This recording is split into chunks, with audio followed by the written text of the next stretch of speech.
Ladies and gentlemen, welcome back to another week in GTA Online. It is of course the 4th of July, or almost the 4th of July in the United States of America. So for those who celebrate, a happy 4th of July in advance. But of course, this does mean that the Sovereign is going to be the podium vehicle for this week, as well as the appropriate kind of discounts and returning content.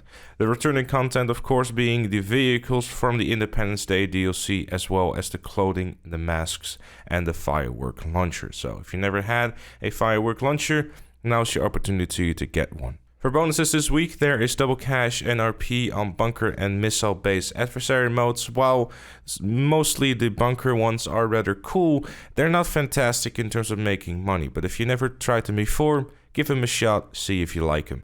But for discounts this week though, there is a lot on discount, so buckle in and here we go. There's 70% off hangars, facilities and bunkers, 50% off nightclubs, clubhouses and arcades. And for vehicles, there's also quite a lot, which is the Vesti 8, the ETR-1, the Gauntlet Hellfire, the Oppressor Mark II, the Thruster, the APC, the Liberator, the Bambushka, the Molotov, the Chula, the Luxor and the Luxor Deluxe, as well as the Swift and the Swift Deluxe. And 60% off seems to be of renovations for the Adventure, but it could also be for the vehicle itself. But since I have an Adventure myself, I can't actually see if it is on discount. So at least the renovations are 60% off. The Adventure probably is too. And if you want personal advice on discounts this week, personally I'd say get a bunker if you haven't got one already. 70% off is extremely rare to get, so definitely make use of that if you haven't done so already. In terms of other discounts, an arcade, very much worth getting one, as well as a nightclub if you don't already own one too, when you have multiple businesses, because after having multiple businesses, then is when a nightclub becomes a good investment. A facility, something worth investing into if you haven't played Doomsday Heist yet.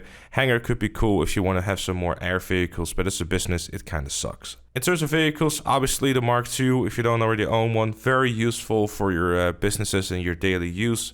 I'm sure you've come across it in free roam once or twice, as well as the fact that the nightclub is currently 50% off, and if you want to upgrade your Mark II, then you also need to have a nightclub as well as a terabyte. So for that reason, upgrading it becomes a little bit cheaper as well. And if you don't already own one, having a Vesti 8 is a very worthwhile investment, especially for stunt races. This car is a beast around those tubes. And if you're looking for something a little bit fun to drive, while still a little bit of a challenge, the Gauntlet Hellfire is one of my personal favorites. Not only does it look really, really good, it also is challenging yet fun to drive, in my humble opinion. However, it is unlikely you will win any races against the Pisswazzer Dominator in this thing.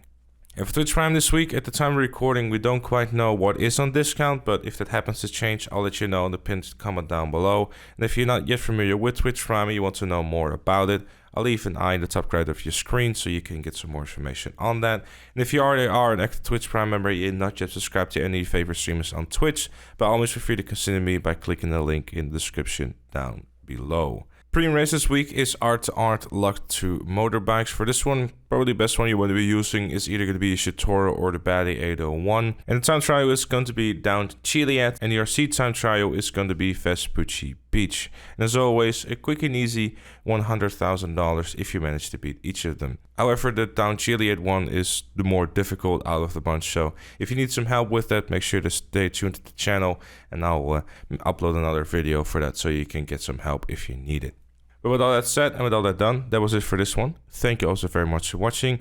Leave a like if you enjoyed, subscribe for more, and I'll see you all later.